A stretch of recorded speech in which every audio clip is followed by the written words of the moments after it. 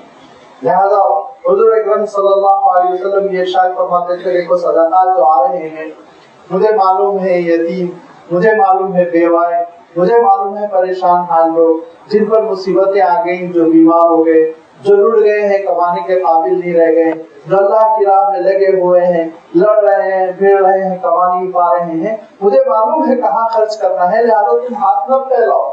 یہ ایک طرف فرمایا کرتے تھے. دوسری طرف حضور اکرم صلی اللہ علیہ وسلم جب ہاتھ پھیلاتے تو ان کو کچھ نہ کچھ عنایت فرماتے تھے، عطا کر دیتے تھے. اور ان منافقین کا عالم یہ کہ حضور اکرم صلی اللہ علیہ وسلم پر الزام دھرتے تھے اور حضور اکرم صلی اللہ علیہ وسلم پر لعنت کرتے تھے اور راضی نہیں ہوتے تھے حضور اکرم صلی اللہ علیہ وسلم پہ. وَلَوْ أَنَّهُمْ رَضُوا مَا آتَاهُمُ اللَّهُ وَرَسُولُهُ، اگر وہ راضی ہو گئے ہوتے جو کچھ اللہ تعالیٰ نے عنایت فرمایا اور اس کے رسول نے جو کچھ عنایت فرمایا اس پر، اور وہ یہ کہتے وَقَالُوا حَسْبُنَا اللَّهُ، ہمارے لیے اللہ کافی ہے، سَيُؤْتِينَا اللَّهُ مِنْ فَضْلِهِ وَرَسُولُهُ، اللہ تعالیٰ اپنے فضل سے اور اس کا رسول اپنے فضل سے خوب عنایت کرے گا. اِنَّا إِلَى اللَّهِ رَاجِعُونَ، ہم تو بس اللہ کی جانب اپنا منہ پھیرتے ہیں، اللہ تعالیٰ ہی سے امید رکھتے ہیں اور ہم اللہ ہی کی طرف مائل ہیں، متوجہ ہیں. تو ضرور اللہ تعالیٰ ان کے لیے راستے کھولتا، ضرور اللہ تعالیٰ ان کے ایمان کو مضبوط کرتا، ان کی ضروریات کی تکمیل کرتا.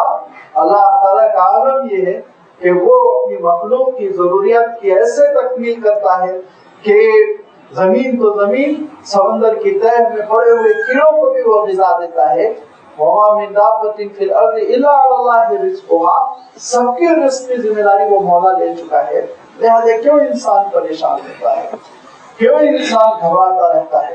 اس کا عالم یہ کہ آپ جانتے ہیں کہ وہ ویل مچھلی جو بالکل آپ کے ایروپلین کے برابر ہوتی ہے اس کو اللہ تعالیٰ چھوٹی چھوٹی مچھلیوں سے رزق دیتا ہے. وہ چھوٹی چھوٹی مچھلیاں جو 10-10 گرام 20-20 گرام کی ہے، لہذا ویل مچھلی کو ایک لقمے کے لیے 1,00,000 2,00,000 مچھلیاں چاہیے، لیکن اللہ تعالیٰ سمندر میں عنایت فرماتا ہے. اس وافر مقدار میں اس کی غذا اللہ تعالیٰ عنایت فرماتا ہے جس وافر مقدار میں وہ بڑی مچھلی محتاج ہوتی ہے، ضرورت مند ہوتی ہے. یہ اللہ تعالیٰ کی رضاقیت ہے، یہ اس کی شان ہے. اگر لوگ بھوکے بھی مرتے ہیں تو آپ یاد رکھیے اللہ کے فضل میں کمی نہیں، انسان کے مینجمنٹ میں نقص ہے. انسان کا مینجمنٹ کچھ ایسا ہے، انسان کا انتظام کچھ ایسا ہے کہ کچھ لوگوں کو مل رہا ہے، کچھ لوگوں کو نہیں مل رہا ہے. یہ انتظامیہ کا مسئلہ ہے. اللہ تعالیٰ نے تو وافر مقدار میں ہر چیز عنایت فرما دی. لہذا ارشاد فرمایا کہ جو کچھ ان کو حضور اکرم صلی اللہ علیہ وسلم کے دربار سے مل رہا اس پر یہ راضی ہو جاتے اور یہ کہتے کہ اللہ اور اس کے رسول نے جو کچھ دیا ہے وہ ہمارے لیے کافی ہے. تو اللہ تعالیٰ اور ان کو بے نیاز کرتا اور دیتا اور ان کے لیے دروازے کھولتا.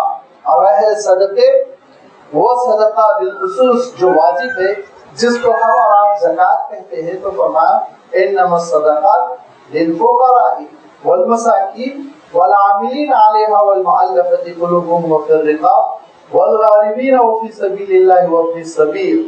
فرمایا کہ یہ زکوٰۃ 8 ایسے مد ہیں جن میں دی جائے گی. 8 مدوں کا تذکرہ فرمایا جس کو آپ ہیڈس کہہ سکتے ہیں، جو مصارف ہے کہ کن کن کو یہ زکات دی جا سکتی ہے. اس پر فرمایا انما الصدقات للفقراء، زکات دی جائے گی محتاجوں کو. فقراء، فقیر تو ہم لوگ اردو میں کہنے لگے ان کو جو بھیک مانگتے ہیں اور اپنا شیوا بنا لیے ہیں کہ وہ مانگے، جن کو گداگر کہا جاتا ہے. لیکن عربی میں ان کو فقیر نہیں کہتے، وہ متصولین کہلاتے ہیں. عربی میں فقراء کہتے ہیں بس محتاج کو، ضرورت مند. وہ ضرورت مند جس کو ضرورت ہے کسی بھی وجہ سے وہ کمانے کے قابل نہیں رہ گیا، بڑھاپے کی وجہ سے، کمزوری کی وجہ سے، آسمانی آفتوں کی وجہ سے، بیماریوں کی وجہ سے، اب وہ ضرورت مند ہے، لہذا اس کو فقیر کہا جائے گا. وہ سب سے اللہ تعالیٰ ارشاد فرماتا ہے وہ صدقات کا اور زکات کا مستحق ہے. والمساکین، مسکین کی تعریف حضور اکرم صلی اللہ علیہ وسلم نے بھی ارشاد فرما دی، اور زبان خود بتاتی ہے مسکین اس کو کہتے ہیں جو غریب ہے لیکن باوجود غربت کے وہ ہاتھ نہیں پھیلاتا ہے. اس کے بارے میں اللہ تعالیٰ خود قرآن پاک میں ارشاد فرماتا ہے لا یسألون الناس الحافا، لوگوں سے وہ مانگا نہیں کرتے، چھپے ہوئے زندگی بسر کرتے ہیں، اپنی مصیبتوں کو وہ خود نبھانے کی کوشش کرتے ہیں، اس کو مسکین کہتے ہیں، جس کو آپ اردو میں نادار کہہ سکتے ہیں، ضرورت مند. والعاملین علیہا، فرمایا کہ صدقات زکات جو خرچ کی جائے گی، وہ تیسری مد یہ ہے کہ جو خود زکات کا کام کر رہے ہیں، عامل ہیں، عامل مقرر کیے گئے ہیں. اور یہ عامل جو ہوتا ہے زکات لینے والا، زکات وصول کرنے والا، اس کا حساب کتاب رکھنے والا، یہ اسلامی مملکت اس کا اپوائنٹمنٹ کرے گی. یہ اسلامی مملکت کی ذمہ داری ہے کہ اسلامی مملکت اس کو نامزد کرے گی، تب وہ عامل کہلائے گا. اور اگر اسلامی مملکت نہیں ہے، جیسے آپ کا ملک ہے ہندوستان، اس میں کوئی زکات کا کام کر رہا ہے اور زکات کو کلیکٹ کر رہا ہے، جمع کر رہا ہے، تو وہ عامل نہیں کہلائے گا. وہ تو اپنے ادارے کا ملازم ہے، وہ اپنے ادارے کا ملازم ہے، کیونکہ عامل بنانے کی صلاحیت وہ اسلامی مملکت میں ہے. غیر اسلامی مملکت میں کوئی خود عامل اپنے سے نہیں بن سکتا. لازمی بات ہے اللہ تعالیٰ نے جو ارشاد فرمایا والعاملین علیہا، یہ عامل جو زکات جمع کرنے والے یہ وہ لوگ ہیں جو حضور اکرم صلی اللہ علیہ وسلم نے نامزد کیے تھے یا اسلامی مملکت میں نامزد کیے جائیں گے. ان کو بھی زکات کا ایک حصہ دیا جا سکتا ہے بطور تنخواہ. ان کے ہاتھ میں وہ صدقہ نہیں ہوتی بلکہ وہ ان کی سیلری کہلائے گی. لیکن لازمی بات ہے جب وصول کر کے وہ لا رہے ہیں اور ان کو ان کی تنخواہ نہیں دی جائے گی، وہ بیچارے صبح سے شام تک کام میں لگے رہیں گے، تو لازمی بات ہے وہ اپنے خرچوں کی تکمیل کیسے کریں گے. یہ عامل کی ذمہ داری بڑی اونچی، بلند اور بڑی لمبی چوڑی ہوا کرتی تھی. عامل کی ذمہ داری تقریباً وہی ہوتی تھی، آپ اجازت دے تو میں کہوں جو موجودہ دور میں سی اے کی ہوتی ہے، چارٹرڈ اکاؤنٹنٹ کی، کہ وہ بڑی بڑی کمپنیوں، بڑے بڑے سرمایہ داروں کے پاس جاتے، ان کے مال کا حساب لیتے تھے پورا باضابطہ. اور اسلامی مملکت کو یہ حق ہے کہ وہ حساب لے، اور حساب لینے کے بعد پھر 2.5% زکات کا حساب کرتے تھے اور 2.5% زکات دیتے تھے. حضور اکرم صلی اللہ علیہ وسلم ارشاد فرماتے تھے دیکھو اگر تم عامل ہو تو اس سے بچو کہ جا کے اچھا ان کا مال تم ہڑپ کر لو یا پھر ردی مال جمع کر لو. نہیں، اعتدال کے ساتھ، معیار روی کے ساتھ زکات وصول کرو، وہ زکات لے کر آؤ، بیت المال میں جمع کرو. بیت المال میں جمع ہونے کے بعد جو امیر مملکت ہوگا وہ پھر جہاں جہاں خرچ کرنا ہے خرچ کرے گا. تو لازمی بات ہے یہ جو عامل کام کر رہا ہے اور اپنی اتنی صلاحیت لگا رہا ہے، اکابر صحابہ کو حضور اکرم صلی اللہ علیہ وسلم یہ کام دیتے تھے، تو اب اس کے اخراجات کی تکمیل کہاں سے ہوگی؟ تو اللہ تعالیٰ نے فرمایا کہ جو زکات جمع ہوگی اسی میں سے ان کی تنخواہ دی جائے گی. وہ ان کے لیے زکات نہیں ہوگی، ان کی تنخواہ، ان کا محنتانہ ہوگا، ان کی محنت کا بدلہ ہوگا. اب لازمی بات ہے وہ عامل کا تصور آج نہیں رہ گیا ہے. لہذا آج جو بھی زکات وصول کر رہا ہے وہ اپنے ادارے کا ملازم ہے، ادارہ اس کی تنخواہ کا ذمہ دار ہے، ادارہ تنخواہ دے گا، زکات میں سے ایک حصہ اس کو نہیں دیا جائے گا. عامل کا تصور کچھ اور تھا. فرمایا کہ فقراء یعنی محتاجوں، ناداروں، اور تیسری بات عاملین کو دیا جائے گا. اور چوتھی بات فرمایا والمؤلفۃ قلوبہم، بعض ایسے لوگ تھے جنہوں نے اسلام قبول کیا تھا اور اس کی وجہ سے لٹ گئے تھے، ان کی سرداری ختم ہو گئی، ان کا مقام ختم ہو گیا، ان کی دولت ختم ہو گئی، اور اس کے بعد مدینہ منورہ میں آ کے پڑے ہوئے ہیں، غریب غربا ہو گئے ہیں۔ حضور اکرم صلی اللہ علیہ وسلم ایسے لوگوں کو تالیف قلب کے لیے، دل جوڑنے کے لیے، قریب کرنے کے لیے دیا کرتے تھے۔ یا بعض ایسے لوگ ہوتے تھے جو بڑے باصلاحیت ہے، بڑے کام کے ہیں، لیکن اسلام قبول کیے ہوئے ہیں تو ابھی منشرہ نہیں ہو سکے، دل ان کا پوری طرح بھی اسلام پر آمادہ نہیں۔ حضور اکرم صلی اللہ علیہ وسلم نے ان کو دے دیے 100-200 اونٹ، اس کے بعد سے وہ مطمئن ہو گئے، معاشی حالات اچھے ہو گئے، اسلام کے لیے وہ لگ گئے۔ ایسے بھی لوگ ہوا کرتے تھے، تو لہذا تالیف قلب کے لیے بھی زکوٰۃ ادا کی جا سکتی ہے۔ اور تالیف قلب کے لیے کیا؟ وہ جس نے اسلام قبول کیا ہے اور اسلام قبول کرنے کے بعد مال کا ضرورت مند ہے، ضرورت مند نہیں ہے، تب بھی ان کو بطور تحفہ دے کر قریب کرنے کے لیے زکوٰۃ دی جا سکتی ہے۔ پانچویں چیز فرمایا والرقاب، وہ پھر رقاب اور گردنوں کے آزاد کرنے میں بھی، غلامی کو ختم کرنے کے لیے بھی زکوٰۃ دی جا سکتی ہے۔ پچھلے زمانے میں تو یہ غلامی کا بڑا زبردست مسئلہ تھا کہ غلام بیچارہ آدھا انسان رہتا تھا، آدھا جانور رہتا تھا، وہ جیسے چاہے آقا اس سے خدمت لے لے اور جتنا چاہے اس کو پیمنٹ کر دے، یا کھلا پلا کے اس کو صرف کھانا دے دے، باقی سب اس کی آمدنی ہڑپ کر لے۔ یہ آقا کے حقوق ہوتے تھے۔ اللہ تعالیٰ نے غلامی کو ختم کرنے کے لیے خوب انتظامات فرمائے۔ اسی میں ایک انتظام یہ بھی فرمایا کہ تم زکوٰۃ کے پیسوں سے اس کو خرید کے آزاد کر سکتے ہو، اس کو آزادی مل جائے، اس سے بڑی کوئی دولت نہیں۔ آزادی سے بڑھ کے اور کیا دولت ہوگی؟ آپ سوچئے، غلامی کی زندگی کوئی زندگی نہیں ہوتی تھی۔ تو اللہ تعالیٰ نے تاکید کی، اور حضور اکرم صلی اللہ علیہ وسلم ارشاد فرماتے کہ والدین کا حق تو ادا ہو ہی نہیں سکتا، انہوں نے جو محبتیں کی، جو تربیت کی، جو قربانیاں دی، جو تم کو پروان چڑھانے میں محنتیں کی، اس کا کوئی جواب ہی نہیں ہے، اس کا کیا تم بدل دے سکتے ہو؟ لیکن ارشاد فرمایا اللہ کے رسول صلی اللہ علیہ وسلم نے، سوائے یہ کہ کسی شخص نے اپنے والدین کو یا والدین میں سے کسی ایک کو غلام پایا اور پھر اس نے قیمت ادا کر کے اپنے والدین یا والدین میں سے کسی ایک کو آزاد کروا لیا، ہاں تب تو اس نے کوئی قیمت دی ہے، کسی شمار میں اس کی ایک خدمت۔ کیوں؟ اس لیے کہ آزادی دلا دی اس نے ماں باپ کو۔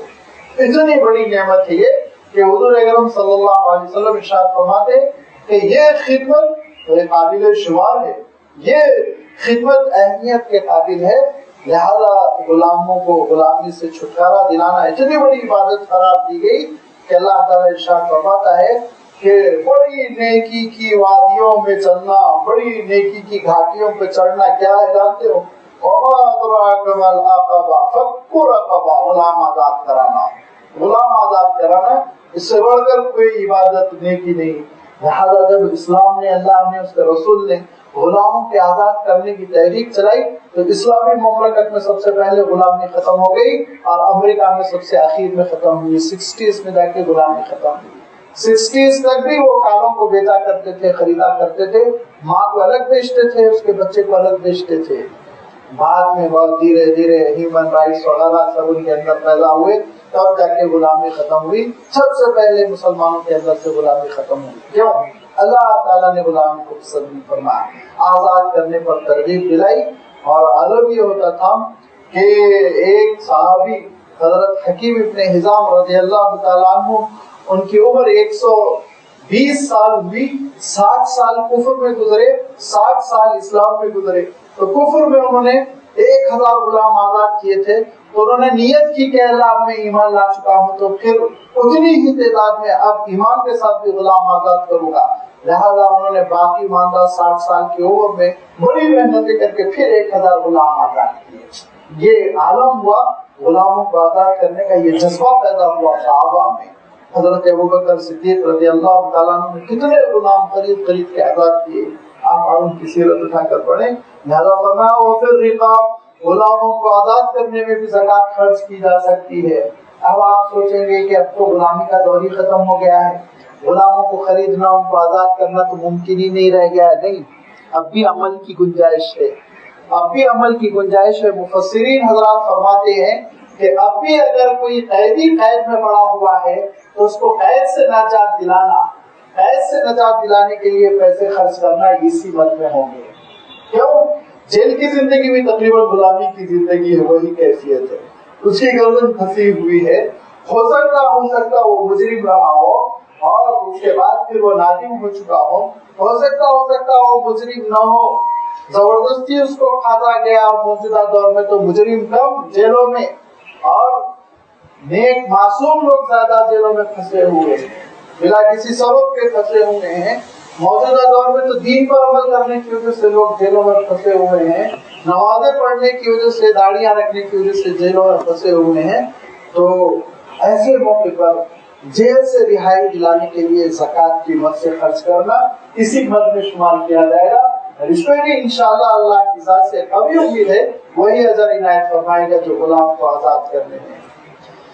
والغارمین، اور ارشاد فرمایا جو قرض کے بوجھ تلے دب گئے ہیں، مقروض ہو گئے ہیں، بہت قرضے ہو گئے ہیں، وہ قرض داروں کو بھی، مقروض لوگوں کو بھی قرض سے نجات دلانے کے لیے اگر ان کو دیا جائے، یہ بھی زکوٰۃ سے کیا جا سکتا ہے. یہ بھی اللہ تعالیٰ ارشاد فرماتا ہے ایک کھیل ہے، ایک مد ہے کہ انسان قرض لے لیتا ہے اپنی ضروریات کی وجہ سے. بعض لوگوں کو تو بلا وجہ عادت رہتی ہے قرض لینے کی، لیکن اکثر لوگ اپنی ضروریات، اپنی پریشانی کی وجہ سے قرض لیتے ہیں. تو ایسے جو قرض لے کر پریشان ہو گئے، ادا نہیں کر پا رہے ہیں، مقروض ہے، بیماری کے لیے انہوں نے قرض لے لیا تھا، تجارت کرنے کے لیے، تجارت فلاپ ہو گئی، انہوں نے قرض لے لیا تھا کچھ آشیانہ بنانے کے لیے، اب ادائیگی کی وہ صلاحیت نہیں ہو پا رہی، لہذا ان کے قرضوں کی ادائیگی کے سلسلے میں بھی زکوٰۃ خرچ کی جا سکتی ہے اور زکوٰۃ کے ذریعے سے آپ ان کی مدد کر سکتے ہیں. یہ قرض لازمی بات ہے، بڑی ناپسندیدہ چیز نہیں ہے، اس سے احتیاط کرنا چاہیے. لیکن قرض تو حضور اکرم صلی اللہ علیہ وسلم بھی لے لیا کرتے تھے. کیونکہ قرض کیا ہے؟ قرض یہ ہے کہ انسان یہ سوچتا ہے مستقبل میں فلاں جگہ سے پیسے آنے والے ہیں، وہاں سے یہ پیسے آنے والے ہیں، لہٰذا آج مبادلہ لے لو، میں کل کے دن ادا کر دوں گا. کبھی کبھی حالات ایسے ہو جاتے ہیں کہ انسان وعدہ ایفا نہیں کر پاتا، پریشانیوں میں پھنس جاتا ہے. لہٰذا ایسے موقع پر اگر مقروض کی مدد کی جائے تو بہت ہی کار ثواب ہے. حضور اکرم صلی اللہ علیہ وسلم نے حضرت بلال رضی اللہ تعالیٰ عنہ کو یہ کہہ رکھا تھا کہ بلال، جو میرے پاس سوال لے کر آئے تو مدد کرنا تمہاری ذمہ داری ہے، تم میرے پاس جو بھی چیز ہو وہ لے لیا کرنا. حضرت بلال رضی اللہ تعالیٰ عنہ نے حضور اکرم صلی اللہ علیہ وسلم کی ایک خدمت شروع کر دی. اب روزانہ لوگوں کا ایک اچھا خاصا جب میں غفیر حضور اکرم صلی اللہ علیہ وسلم سے مانگنے کی آیا کرتا. کوئی خاتون بیوہ آ گئی، ان کو کچھ دے دیا، کوئی بہت بیمار آ گیا، ان کو کچھ دے دیا، کوئی بالکل لٹا پٹا آ گیا، ان کو کچھ دے دیا. کبھی کبھی تو بڑے گروپ، قبیلے کا قبیلہ آیا، بالکل نہتا، بھوکا پیاسا، برائے نام جسم پہ کپڑے، مسجد نبوی کے صحن میں پڑ گئے.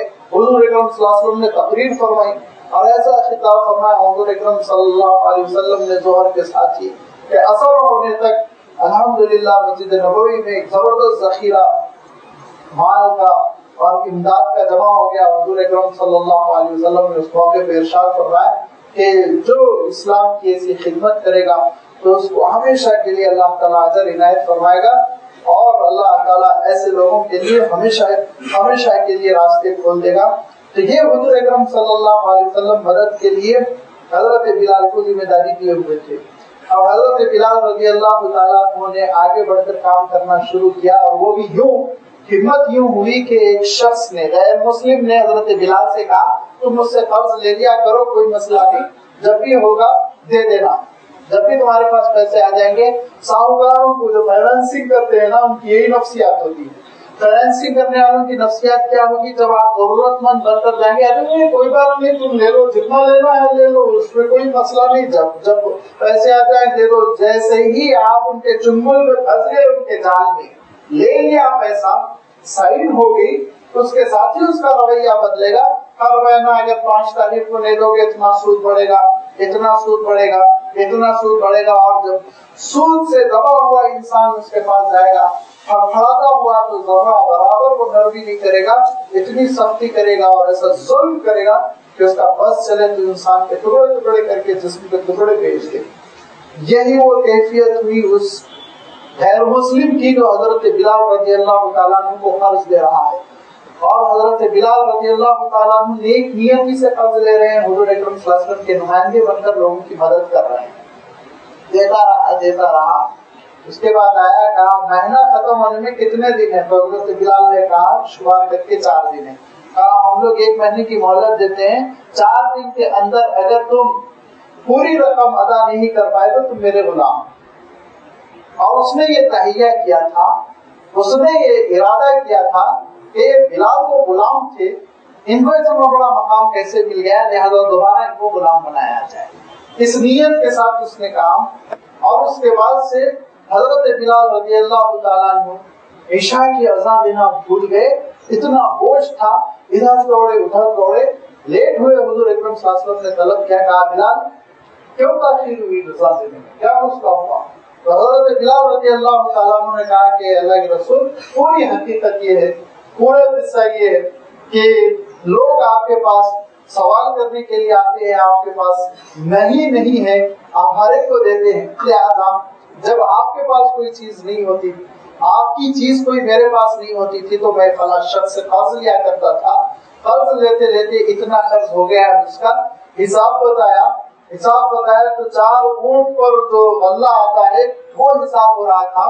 تو حضور اکرم صلی اللہ علیہ وسلم نے کہا ٹھیک ہے کوئی مسئلہ نہیں، اللہ تعالیٰ مدد کرنے والا ہے، بلال تم پریشان نہ ہو. حضرت بلال کہتے ہیں کہ رات بھر مجھے نیند نہیں آئی، ہر تھوڑی دیر پہ میں جاگتا تھا، اور میں نے حضرت بلال کہتے ہیں اور میں نے فرار ہونے کے لیے اپنا سامان باندھ لیا کہ صبح ہوتے ہوتے فرار ہو جاؤں، ورنہ تو یہ پھر مجھے غلام بنا لے گا.